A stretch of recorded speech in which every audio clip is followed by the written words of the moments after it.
자, 오늘 이제 설날 모든 거 다 보내셨죠? 이제 명절. 잘 먹고 잘 주무셨어요? 잘 지내셨어요? 휴가를? 아유, 이런 날은 좀 쉬는 날인지 몰랐다. 저도 이렇게 둥둥하게 쪘습니다.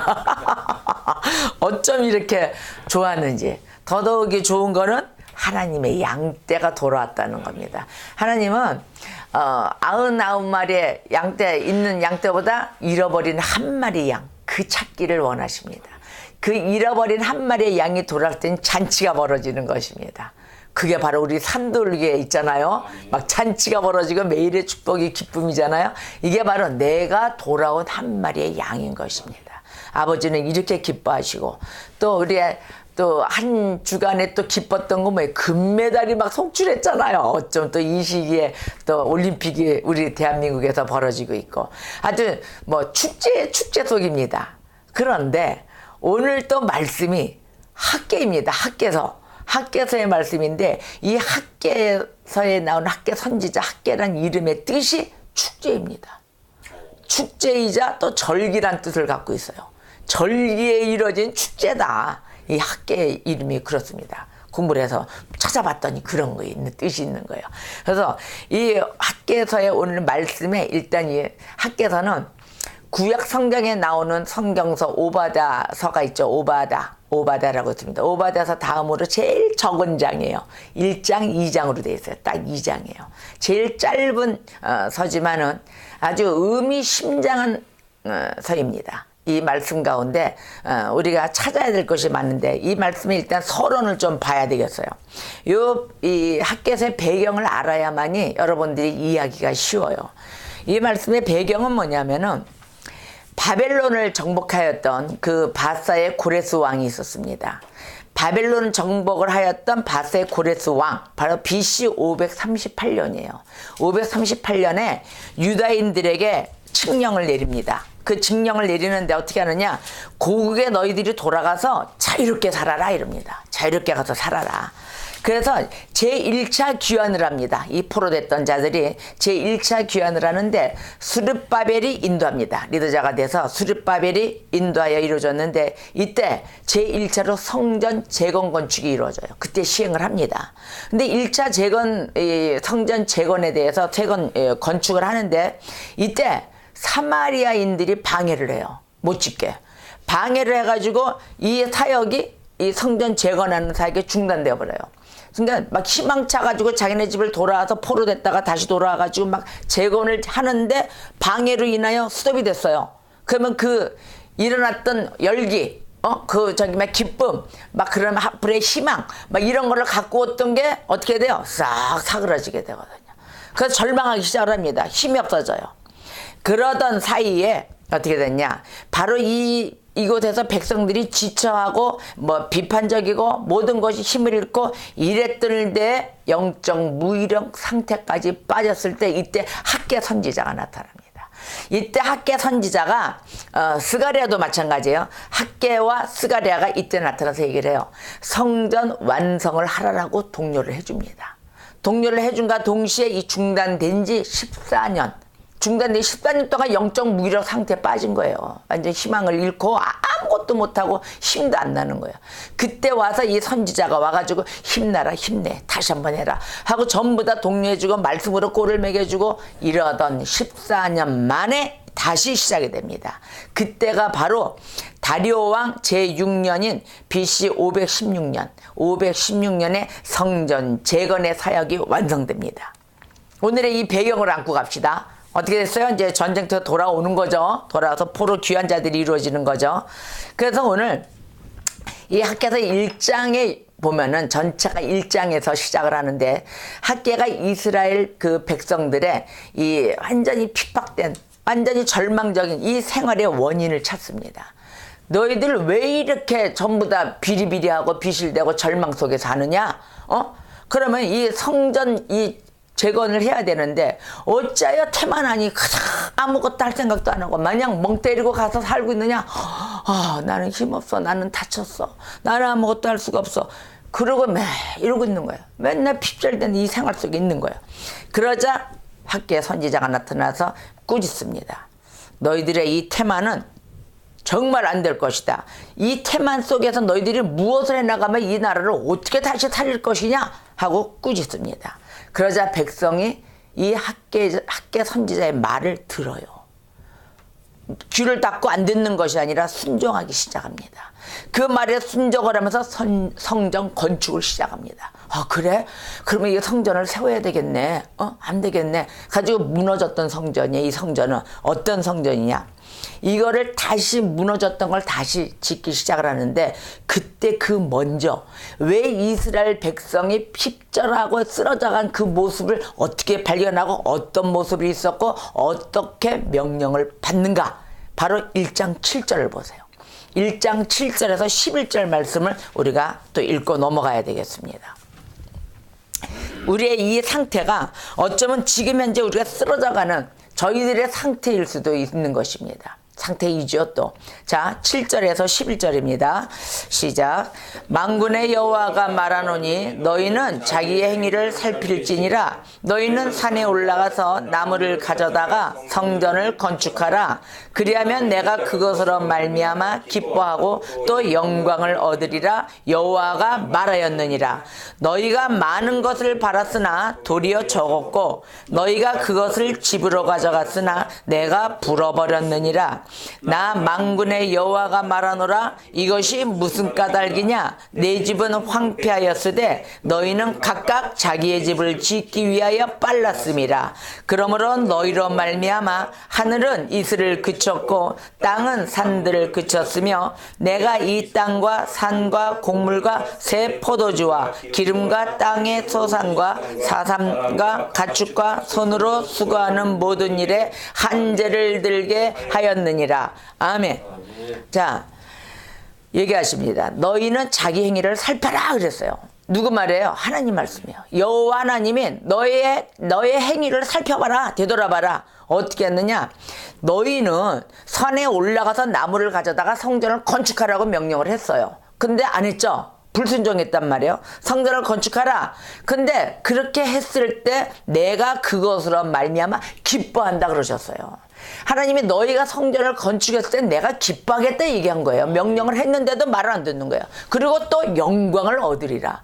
이만한 더 큰 복이 어디 있습니까? 그런데도 폐하되 여호와가 말하였느니라 했는데도 하나님의 말씀이 귀담아들을 쫓고 나의 완전히 뭐라 그럴까, 아주 피같이 다가오는 그런 철저한 그런 소리를 안 들렸다는 거죠. 그러니까 왜 그랬느냐? 너희가 많은 것을 바랬는데, 더 많은 거 나한테 이거 주세요 이거 주세요 이거 주세요 했는데 도리어 적었다. 너희가 적었고 또 너희가 그것을 집으로 가져갔다 그랬어요. 집으로 가져갔으나 어떻게 했어요? 하나님이 불어버렸다. 하나님 부른 이유가 또 있어요. 왜? 무슨 까닭인가 그랬어요. 그랬더니 하나님의 집은 황폐하게 만들고 니네들 각자 살기에 바빴다. 오직 내 집만, 내 집에 있는 모든 액세서리, 모든 거 보물 여기다 다 쟁여놓고 여기서 나 혼자 잘 먹고 잘 살겠거냐고 자기 집 가꾸기에는 1등으로 갔다는 거예요. 그럼 어떻게 했어요? 하나님 집은 저 멀리 뒀다는 거죠. 하나님 집은 성전은 가꿀 생각을 안 했던 거예요. 다시 지을 생각은 안 하고 오직 자기 집만 짓기를 원했다. 바로 이러한 것을 하나님이 지적을 해주신 것이에요.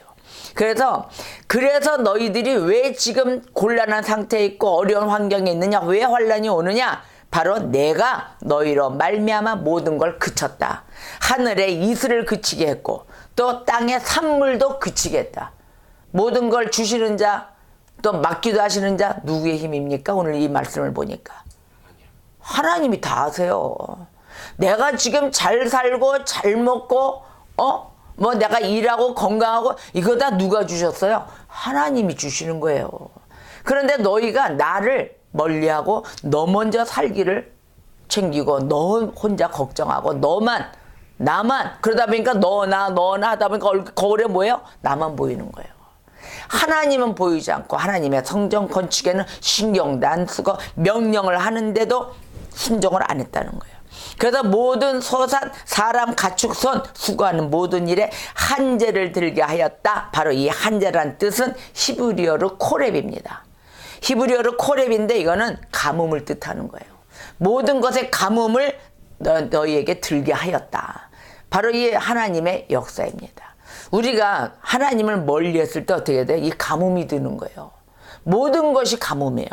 자, 성전도 내버려 두었기 때문에 그거에 대한 형벌로 우리가 극심한 가뭄을 임하였고, 그 다음 장으로 인해서 이제 이게 깨우쳐지면서 어떻게 돼? 바로 오늘 2장에서 이 새 성전을 짓기 시작을 합니다.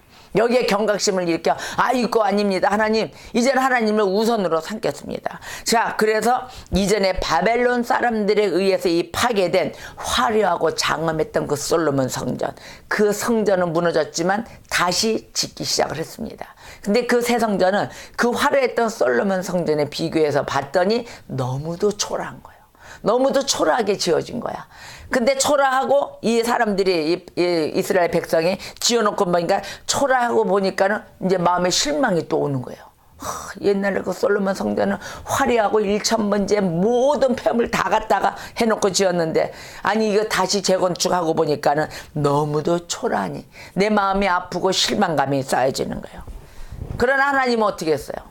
그러나 하나님은 이 포로 귀한 자들이 이 성전 건축을 다시 재개함으로써 여호와께서는 그들에게 복을 내리시겠다라고 약속을 하신 거였습니다. 어떻게 했어요? 외모 안 봤어요. 하나님은 초라하고 화려한 성전을 짓느냐 이걸 따진 게 아니었었어요. 그 이스라엘 백성이 다시 나를 찾아와서 나의 성전을 짓느냐였습니다. 그 자체만 보시고도 어떻게 했어요? 야, 얘들아, 내가 그거 초라하고 뭐 화려치 않은 거 내가 그거 보는 거 아니다. 너희들이 그걸 다시 지음으로 인해서 내가 너희들에게 복을 내리겠다. 이 약속을 하신 것입니다. 그러니까 실망한 백성들 어떻게 됐어요? 이 말씀 하나로 위로를 받기 시작하는 거예요.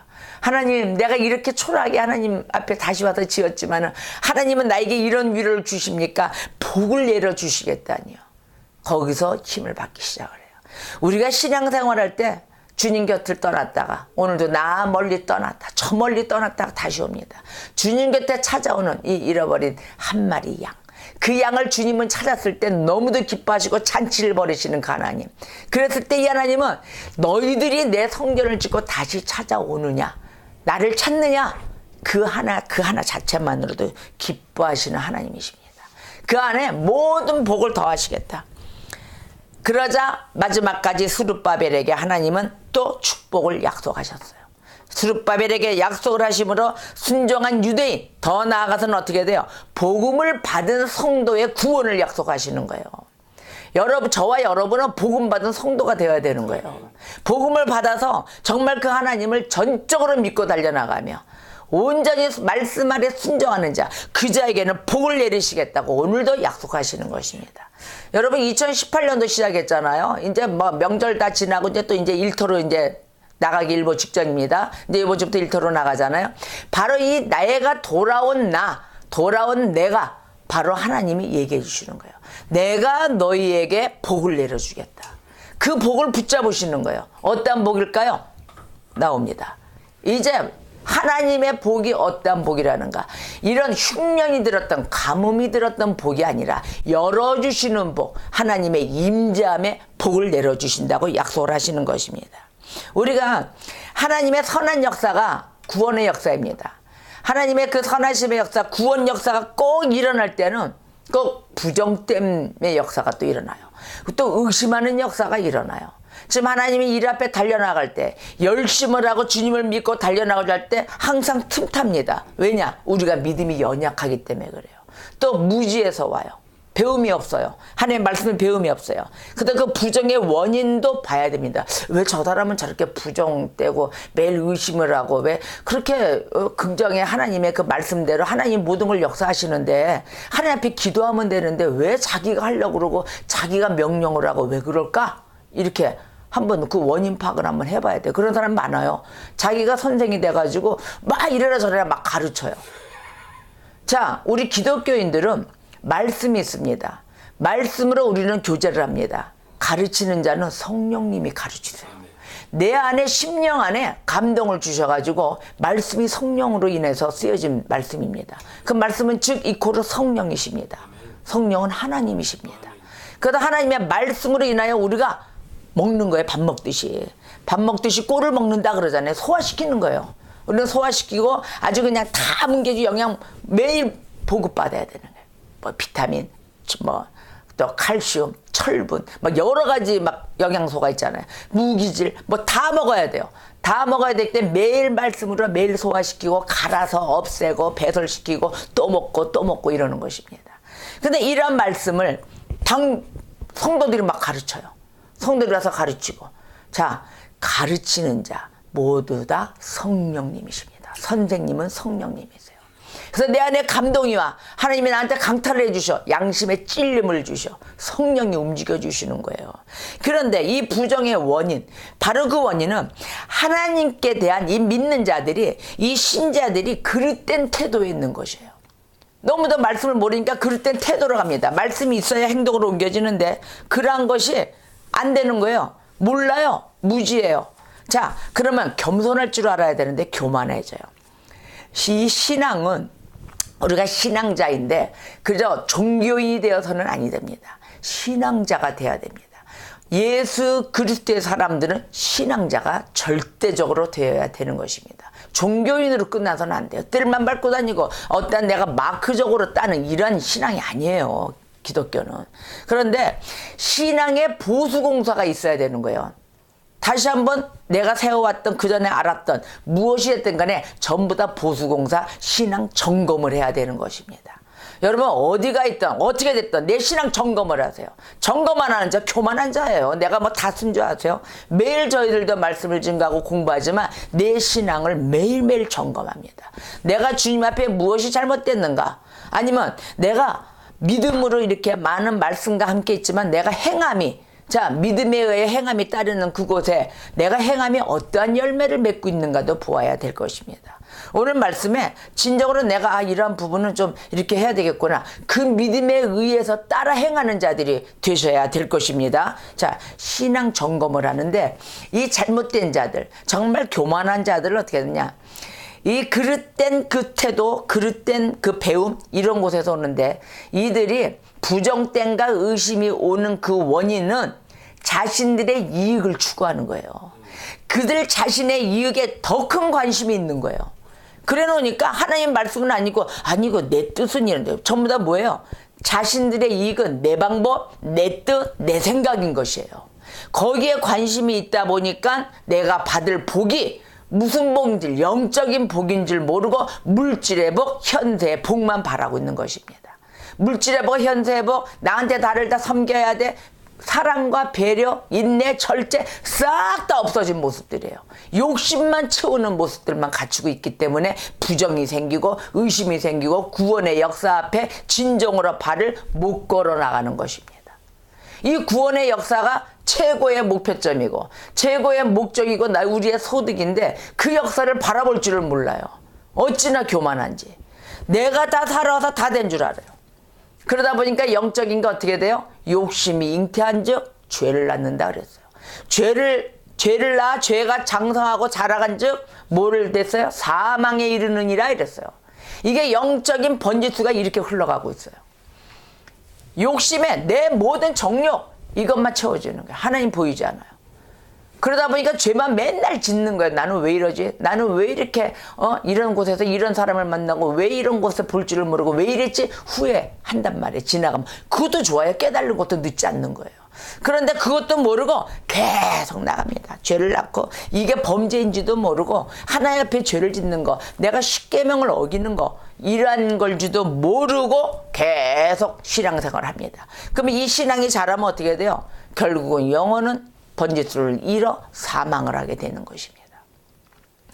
자, 이 영생의 복을 잃어버린 자, 이건 최고의 인생 하락, 인생의 구원함이 없는 이런 죽음의 삶을 가고 있는 것이죠.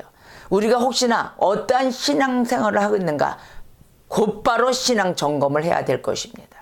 조그만 죄 있죠? 내가 10가지를 아까 다 준, 나 이거는 잘하는데 조그만 죄를 졌어. 하나님 앞에 범죄를 했어요. 죄 지은 거예요.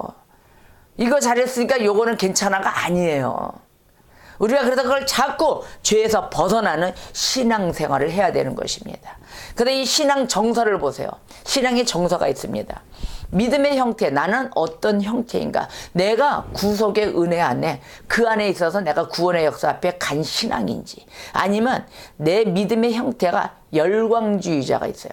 내가 그냥 열성으로만, 열광으로만, 무지 가운데 하나님의 말씀도 모르고 그저 이거 이 말도 저 말도 아멘, 이 말도 아멘, 뭐 이게 옳은 말인지 그른 말인지도 모르고 아멘 아멘 아멘. 그건 뭐예요? 목사 보고 아멘 아멘 아멘, 오로지 목사가 있으니까 아멘 아멘, 형식의 모든 걸 보고 따라가는 열광주의자들이 있어요. 바로 이러한 자들, 무지 속에 오는 자, 나는 어떤 그림인가 잘 보셔야 됩니다. 또 하나는 알미니안주의라고 있어요. 알미니안주의는 이성주의자예요. 이성주의자고 무지예요. 성령의 역사가 없어요. 왜 그러느냐? 이성주의자니까 나의 공로를 세우고 내가 해왔던 것이 무엇인가, 내가 한 행위 자체만 따릅니다. 그 믿음에 의하여 감사함으로 이루어지는 행위가 아닌, 열매를 맺어지는 행위가 아닌 내가 행위로서만 의당히 해야 되는, 남이 보고 있으니까 내가 멋지게 해야지, 이런 사람을 의식한, 또 아니면 내가 혼자 이런 기계적으로 다 만들어졌을 때, 하다못해 나는 오늘 찬양에 반주를 했어, 아니면 나는 오늘 주님의 일을 다 한 것이야, 그리고 내가 이렇게 봉사를 했는데 난 구원의 역사가 있지 라고 나오는 알미니안주의자, 이성주의자를 얘기하고 있습니다. 자, 열광주의자로 나가서 막 갔을 때 이 사람들은 무지에 아무것도 하나님의 말씀을 몰라요. 모르기 때문에 그냥 따라갑니다. 가라는 대로. 와, 여기 가자. 와, 야, 저기가 무슨 기적이 일어나고, 야, 뜨겁댄다. 가자. 와, 아 뜨거, 아 뜨거, 아 뜨거, 아 뜨거, 아 뜨거, 아 뜨거. 이거 뭐? 그러면 도덕률 폐기론주의자라고 그래요. 아무런 도덕, 윤리, 성경의 말씀 아무것도 없는 거예요.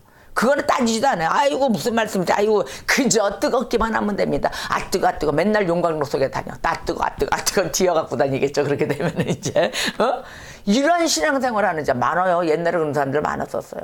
기도원 같은 데 가가지고 와 뜨거 뜨거 뜨거 부근부근 북치면 우샤 우샤 우샤, 그 소리에 분위기에 막 따라가가지고 이런 거에 그냥 좋은 줄 아는 거예요. 그게 구원의 역사가 있는 줄 아는 거예요. 아니에요.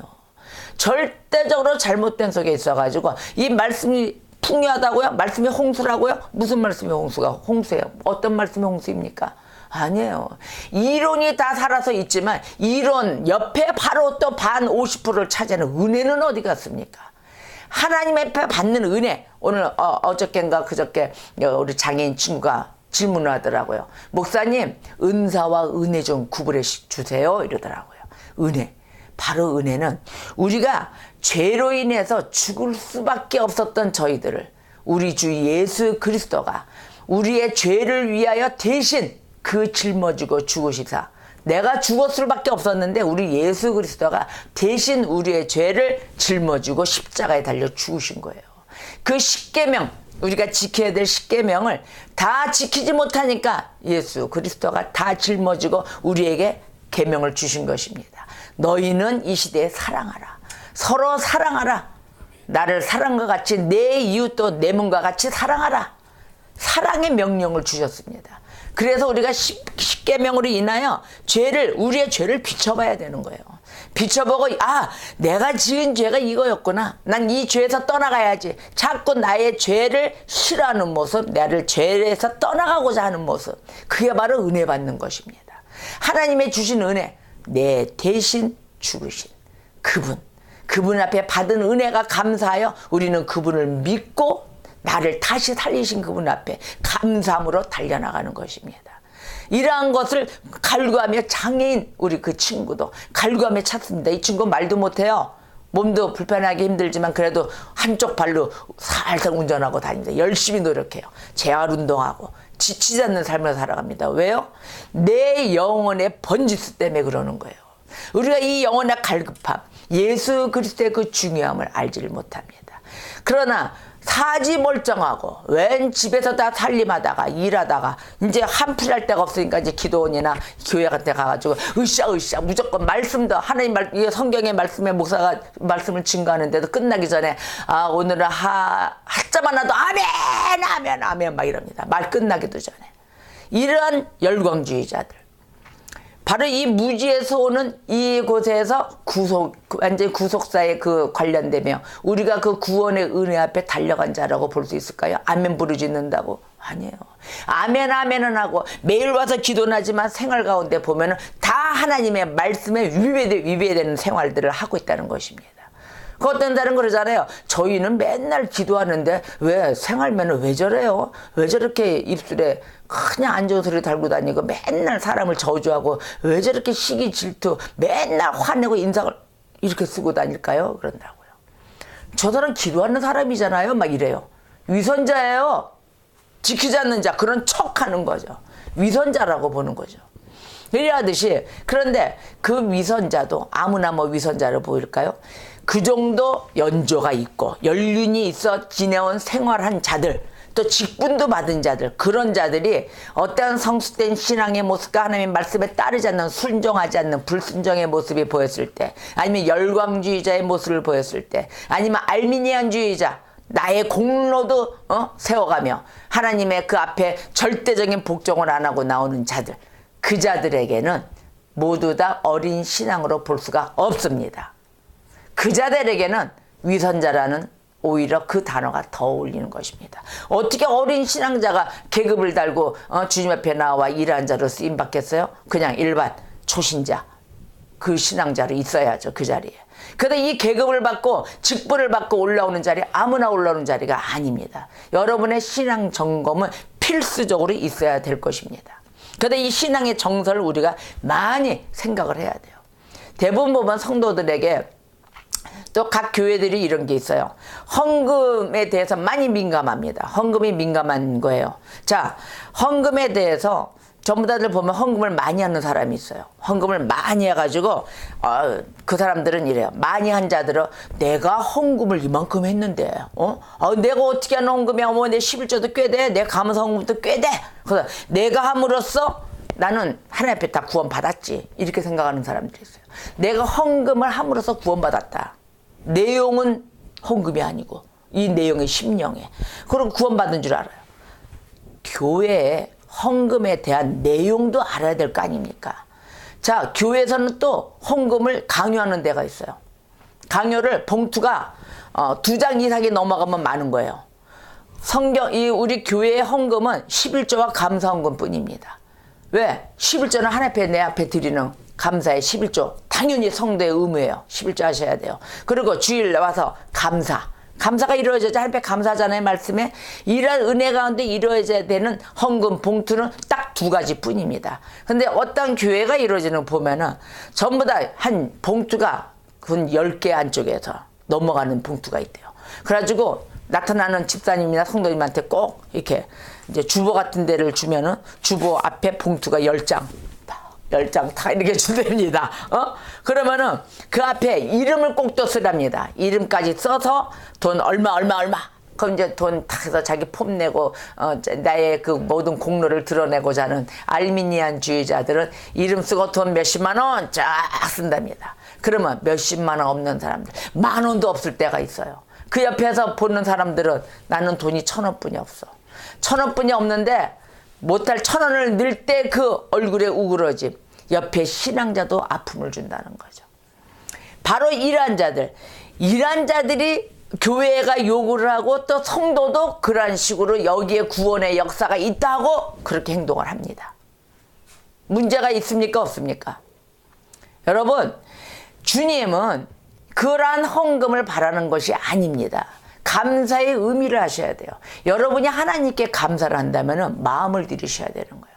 내 마음에 이루어지는 그 역사가 있는데, 왜 이 감사의 의미를 알아야만이 교회가 세워지는 역사를 알게 되는 것입니다. 왜 교회가 세워져야 하는가? 감사가 있음으로 인하여 교회가 세워지게 돼 있어요. 먼저 예를 들면 성경 말씀에 나와 있어요. 헌금이 어떤 헌금인가? 어떤 모양의 헌금을 가져야 되는가? 자, 여러분, 가난한 과부의 헌금에 말씀하시죠? 누가복음 21장 1절에 4절도 있고, 자, 마가복음 12장 41절에서 44절의 말씀을 보겠습니다. 여러 부자는 많이 넣는데 한 가난한 과부는 와서 2렙돈 곧 한 고들란트를 넣는지라. 예수께서 제자들을 불러다가 이르시되 내가 진실로 너희에게 이르노니 이 가난한 과부는 헌금함에 넣는 모든 사람보다 많이 넣었도다. 그들은 다 풍족한 중에 중에서 넣었거니와 이 과부는 그 가난한 중에서 자기의 모든 소유 곧 생활비 전부를 넣었느니라 하시니라. 아멘. 자, 예수님께서 헌금함에 대해서 얘기하신 거예요. 이 당시 헌금함 다 돌렸죠? 헌금함 넣는 거 하나님이 다 보세요. 주님이 다 보시는 거예요. 이 말씀 그대로 제가 하는 얘기가 아니에요. 저는 인간으로서 저도 돈이 없을 땐 무지 많았어요. 헌금 못할 때는 마음이 아팠어요. 하나님, 내 이 감사함을 드려야 되는데 돈이 없어요. 아버지 돈 좀 주세요. 나 이런 적도 있어요. 막 헌금하고 싶어가지고. 그래서 어떨 때 제가 이 눈이 막 펑펑 내리던 날이 있었어요. 근데 그날 예배가 수요 예배가 있던 날이었는데 그 예배를 가야 되는데 전도를 하려고 우리 카페에 가서 우리 친구들을 만나고 있었거든요. 아, 근데 가려고 보니까 눈이 막 펑펑 내리니까 눈이 어쩜 그렇게 많이 내리는 게 겨울이었어요. 그래서 우리 친구한테 가야 되는데 나는 가야 될 차비가 지하철 타는 그것뿐이 없었어요. 지하철 쿠폰. 그런데 눈이 오고 그러니까 시간은 없고 예배는 시간 없고 전도는 하다 시간이 되니까 우리 친구한테 내가 그랬어요. 예, 친구야, 나 좀 교회를 가야 되는데 좀 빨리 가야 되겠다. 눈도 오고 좀 예배 시간이 늦었다. 야, 저희 차비 좀 주라. 내가 이런 거예요. 차비 좀 주라. 그러니까 이제 옛날에 있던 친구들은 뭐 차비 그러면 무슨 이제 이렇게 돈 달라는 거 차비 달라는 거 처음 들어봤거든요. 그러니까 내가 달래면 막 큰 돈을 달릴 줄 알았더니 2만 원만 주라 이런 거예요. 2만 원, 그러니까 우리 친구가 놀래가지고 얼른 2만 원 얼른 주더라고요. 2만 원을 받아가지고 막 가는데 택시가 안 쓰는 거야. 눈이 막 갑자기 쌓여져가지고. 그래가지고 그 택시를 못 타고 결국은 택시 잡으려고 택시 길 따라 막 가는 거야. 가다 보니까 교회까지 다 갔어. 가다 보니까 막 산을 넘고 꼬부락꼬부락 될 거 아니에요. 얼마나 길어요. 근데도 택시라고 막 가는데 눈 떠보니까 교회야. 그래가지고 2만 원이 굳었잖아. 2만 원 받아갖고 택시비가. 그래가지고 갔는데 예배가 거의 다 끝난 거야. 예배 시간이 어차피 늦어가지고 예배 끝나는 시간에 걸어서 막 가가지고 그 하나님이 좋아가지고 하나님 이제 헌금을 할 수가 있어야지 그 2만 원을 감사 헌금 봉투에 넣어가지고 하나님 앞에 한 거예요. 그날의 그 기쁨 어찌나 좋은지 바로 이런 기쁨에 하나님 앞에 그 감사가 주님이 그렇게 좋은 거예요. 뭔지 몰라도 하나님 말씀에 내가 지금까지 바로는 안 썼지만 그 하나님이 좋아서 그냥 내가 내일 일은 뭐예요? 차례 구성한 것 좀 밥이나 좀 한 그릇 사 먹지. 근데 내일 일은 생각이 안 나는 거야. 모르는 거야. 그저 지금의 오늘 내 하나님이 좋은 거예요. 그래서 하나님께 감사 헌금을 하고 오늘 이 말씀에 마가복음 12장 41절 44절에 가난한 과부의 헌금을 받으셨다. 가난한 과부와 이 두 랩돈, 이 한 고란트, 이 고들란트 이 돈은 뭐예요? 이 과부가 자기의 생활비 전부였던 거예요. 생활비 전부를 드린 거예요. 어쩌면 나의 2만 원과 똑같은 돈이었는지도 모르겠습니다. 나의 전부 돈이었어요. 전 돈이 하나도 없었어요. 무슨 과거에 그러니까 미래에 써야 될 적금도 들어있다는 둥 은행에 무슨 저축돼 놨다는 저는 그런 거조차도 없으니까요. 아예 마이너스 빚 이거만 생각 마이너스 빚 물려줄 건 빚뿐이 없느니라 이런 것처럼 그렇게만 있었던 그 2만 원 전부를 다 드렸더니 바로 이 과부의 두 랩돈 바로 이런 심령이었습니다. 바로 이 중요한 것 뭐예요? 헌금의 양이 아니에요, 여러분. 여러분들 지금 이 말씀 새겨 들으셔야 돼요. 이거 그냥 대중적으로 하는 얘기가 된다고요? 아니요. 나한테 하는 얘기예요. 나한테. 여러분 1,000원을 하든 100원을 하든 헌금은 하셔야 됩니다. 교회 오셔서 하나님께 내 마음을 드리세요. 내 마음이 헌금에 난 돈이 없어서 못 드려. 괜찮아요. 마음으로 드리시고 그 다음에 헌금하는 이 실의 행함은 보여주셔야 되는 거예요. 하나님 다 보신다 그랬어요. 그 마음도 없는 마음도 알고 그 마음에 주는 단돈 1,000원 많은 양을 바라는 게 아니라 1,000원이 됐든 500원이 됐든 그래서 아이들에게도 그걸 가르치는 거예요. 500원 100원이 쌓여서 이것이 모든 것이 주님의 그 원하는 자 고아와 과부들 또 어려운 자들 나그네들 다 그곳에 쓰임받는 물질로 사용이 되기 때문입니다. 그 자들에게 이러한 것이 해야 된다는 걸 알려야 되는 것이죠. 그래서 헌금의 양이 아니라 헌금하는 사람의 마음을 보신다는 것입니다. 바로 이러한 것이 교회의 모습이고 이러한 것으로 인하여 교회가 세워지는 거예요. 이러한 물질로 인해서. 교회가 망가지고 가난한 성도가 생기고 왜 깨지고 하겠습니까? 교회를 세우지 않으니까 깨지는 거예요. 자꾸 깨지는 거예요. 그게 누구예요? 다른 사람이 세워야 된다고요? 아니요. 내가 세워야 되는 거예요. 나. 내가 이런 마음, 헌금하는 사람의 그 마음을 보고 계시는 예수님, 그 예수님 앞에 내가 정진적으로 감사하는가? 모든 일은 다 할 수 있는 거예요. 누구나 다 준 달란트예요, 그거. 근데 그 마음이 없단 말이에요. 진정으로 헌금하는 자, 그 마음을 보시는 하나님. 근데 숫자와 모든 돈이, 내가 돈이 많아서 이러니 내가 구원을 받았다고요? 여러분, 구원에 받는 마음이 어디 있어요? 그 마음에 달려 있다는 거예요. 마음으로 행하는 자들이 되시기를 주님 이름으로 축복합니다. 그래서 헛되고 헛된 것을 증거하는 교회는 바로 이 말씀이 증거됐을 때 회개할지어다. 바로 이 말씀과 함께 회개하며 주님 앞에 다시 돌아와야 될 것입니다. 이런 잘못 가르침 속에서 성도들이 다 복을 못 받고 있어요. 무슨 복? 영생의 복. 내가 왜 매일 무거워야 되며, 내가 왜 매일 걱정하며 살아야 됩니까? 하나님이 하실 일에 왜 내가 은근히 그 자리에 가 있냐고요. 하나님이 하실 일이 너무도 많고 그분은 능력자이십니다. 우리가 할 수 있는 건 뭐예요? 기도하며 하나님이 주신 말씀에 따라 나의 모든 신앙의 잘못된 부분들 세워졌다면 다시 재보수해서 세워져서 다시 재건축해서 뛰어나가 주님 앞에 순종하는 자가 되어야 되는 것입니다.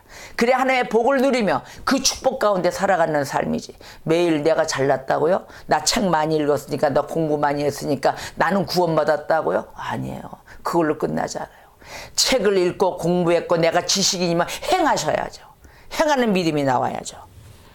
그래서 주 여호와의 말씀에 모든 것이 본 곳이 없다 그랬어요. 주 여호와의 말씀에 본 곳이 없어서 자기 심령에 따라 예언하는 자들이 있어요. 자기 심령에 따라서 예언하는 그 멍청하고 우매한 선지자에게는 화가 있을지어다 그랬어요.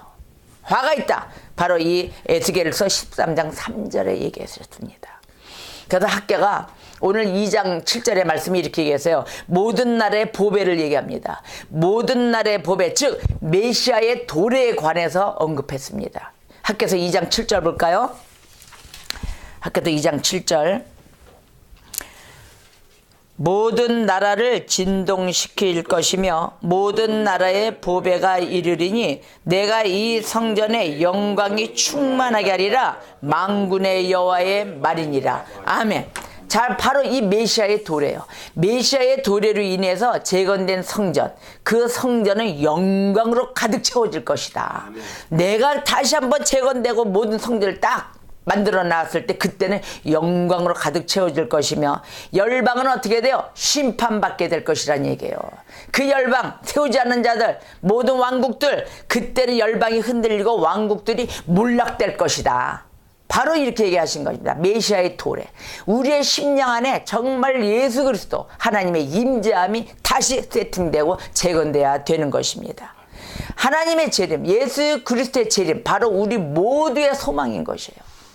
근데 뭐 땅이 흔들리고 모든 것이 하늘 천지가 다 흔들리고 다 일어났더니 어머머머 우리 주님이 오실 때가 됐네 얘기하죠.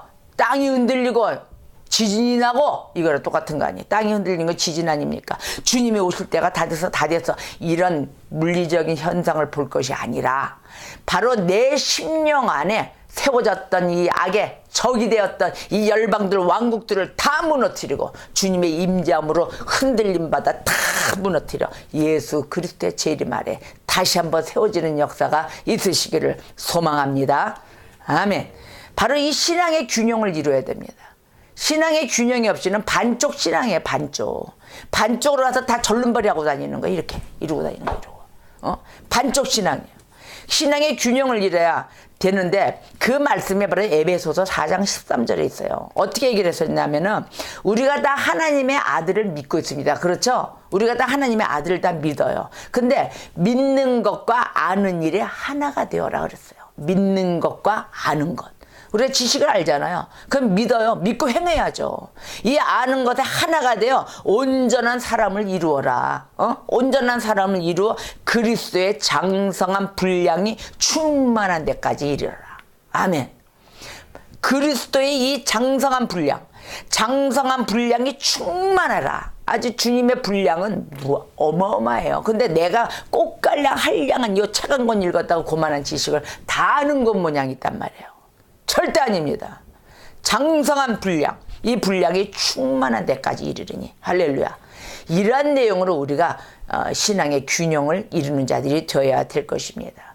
바로 오늘의 말씀, 이 학개서의 중심 내용은 바로 재건을 얘기하고 있습니다. 그리고 먼저 우선권이 무엇이다 라고 얘기하고 있습니다. 그 우선권, 재건과 우선권인데 성전 재건이 완성되기 전에 먼저 이루어야 될 것이 있습니다. 저와 여러분의 마음이 바로 하나님 앞에 바로 서야 되는 것입니다. 이게 우선이에요.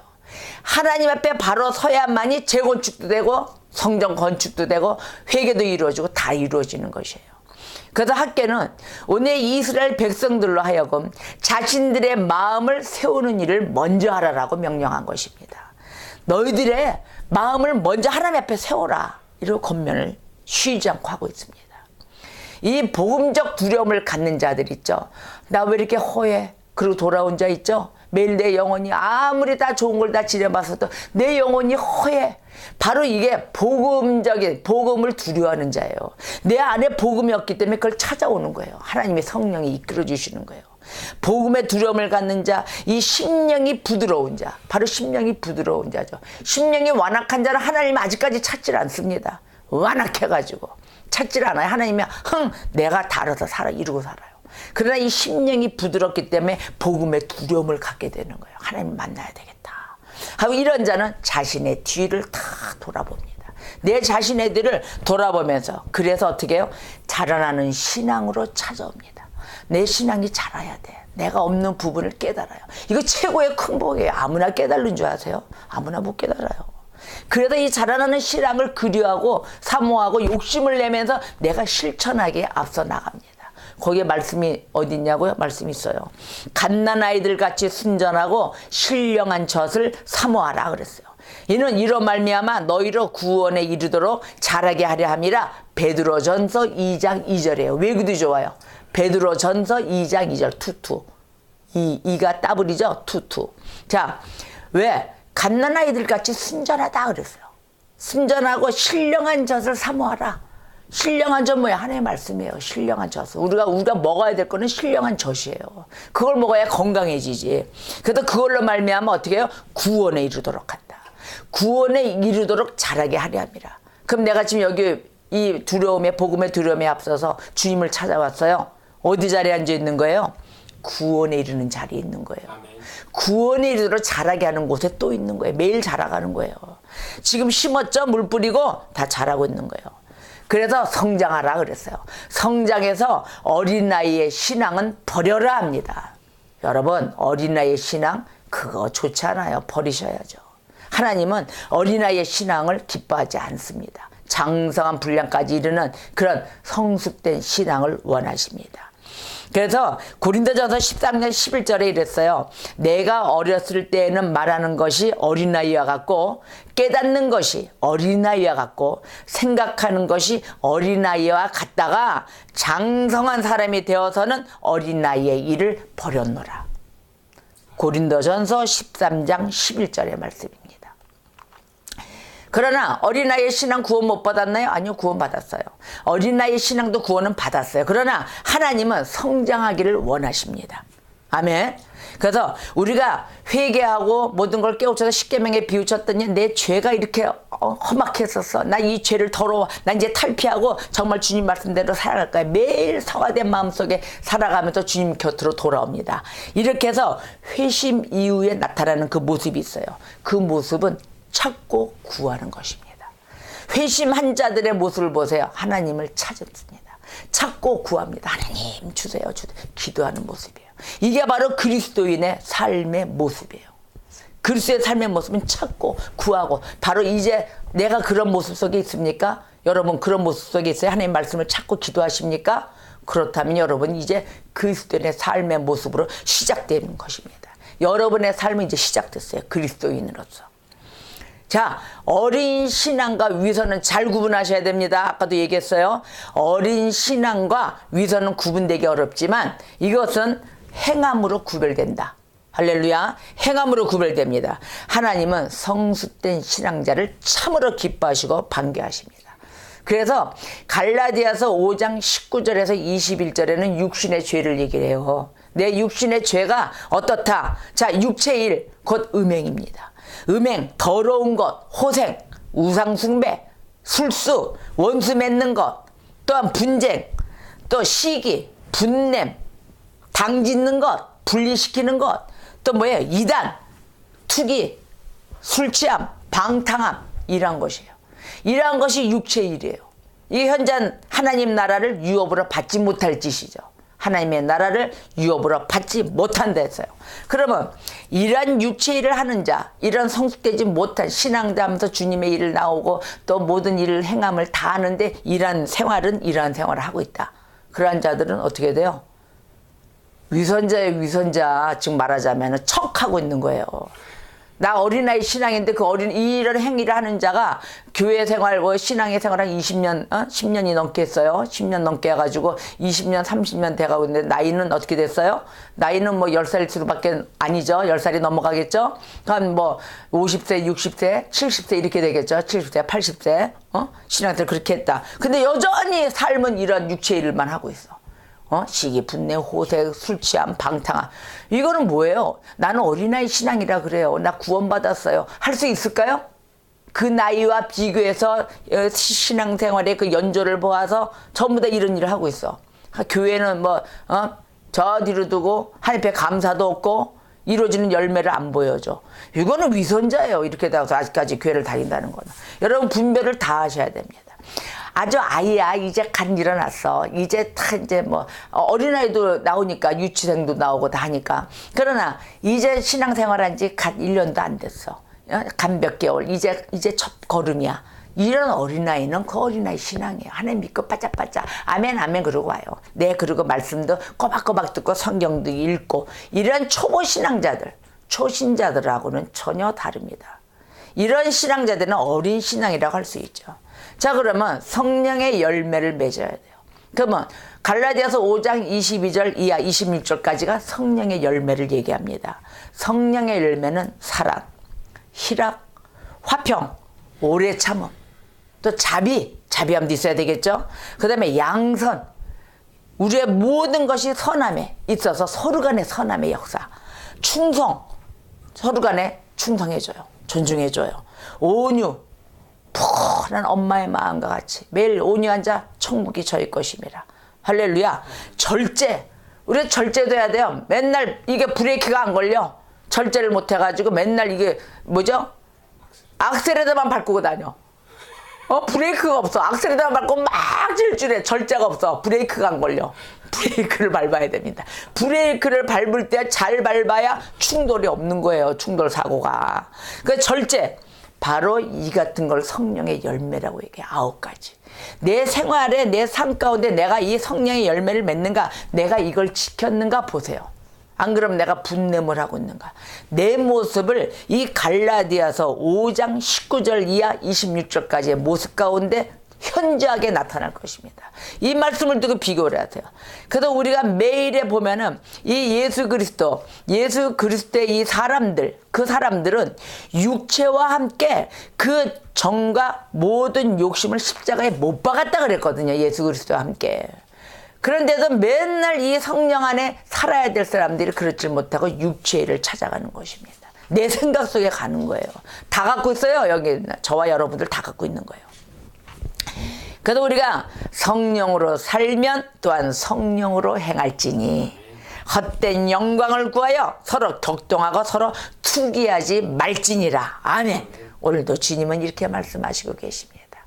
우리가 이 죄로 흉년이 들었던 우리에게 오늘부터 내가 너희에게 복을 주리라. 우리 주님은 이렇게 말씀하셨습니다. 맨날 죄가 풍년이야. 죄가 풍년. 성령이 풍년이 돼야 되는데 성령은 흉년이 돼 있고 죄는 풍년이 돼 있어. 그런데도 우리 주님은 오늘부터 내가 너희에게 복을 주리라 그러세요. 이 하나님의 애절한 이 자식사랑, 이 앞에 정말 우리 양심이 있지 않습니까? 그래서 우리가 맨날 이 말씀 아래 아유 당장 좀 줘봐요. 이거 동그랑땡 맨날 이런다고요. 달라는 거는. 근데 우리가 미래의 날은 감추어져 안 보여요. 안 보이지만 우리가 바로 이 말씀으로 미래를 볼 수 있는 만원경을 주셨습니다. 어떻게 해요? 오늘부터는 내가 너희에게 복을 주리라. 아멘. 바로 이렇게 징계받은 우리 이스라엘 백성들, 이들에게 벌써 말씀의 순종이 이루어져 드디어는 이제는 성전을 짓기 시작했습니다. 그래서 하나님께서 말씀하셨습니다. 성전의 기초가 놓인 날부터 그날부터 앞으로는 내가 너희에게 복을 주리라. 아멘. 제 가운데 살아온 우리 바로 이 성령님의 인도를 받아 깨끗해진 것입니다. 하나님의 영, 하나님의 은혜, 바로 이 하나님의 진리가 더 큰 복을 증명해 주실 것입니다. 우리가 오늘날에 하나님께 매일 더 가까이 가는 것을 늦춰서는 아니 됩니다. 매일 오늘도 더 가까이 그러면서 하나님 안에 살아야 되는 이 원리, 이 진리 더더욱이 분명히 하고 하나님의 말씀과 가르침 아래에 분명히 따라야 되며 순종하며 살아야 될 것입니다. 이 순종은 하나님의 격려와 또 이 하나님의 영적 능력을 가져다 줍니다. 우리 이 능력을 받아야 될 거 아닙니까? 하나님의 능력 받기 위해서 온 거 아닙니까? 바로 이 하나님의 영적인 능력, 바로 하나님의 말씀 가운데 있다는 것을 잊지 말아야 될 것입니다. 다만 하나님 말씀에 의해서 불순종하잖아요. 불순종하면 어떻게 돼요? 흉년이 와요. 또 실패가 와요. 승리, 성공 이게 없어요. 실패가 와요. 그래서 갖가지 난처한 문제들만 봉착하게 됩니다. 이거 왜 그러냐? 하나님 말씀에 불순종하기 때문에 그러는 거예요.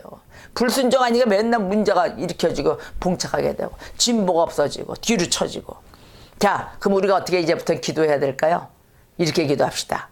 아버지, 이제부터는요 아주 영원히 저의 삶에 복의 복으로 가득 채워 주시옵소서.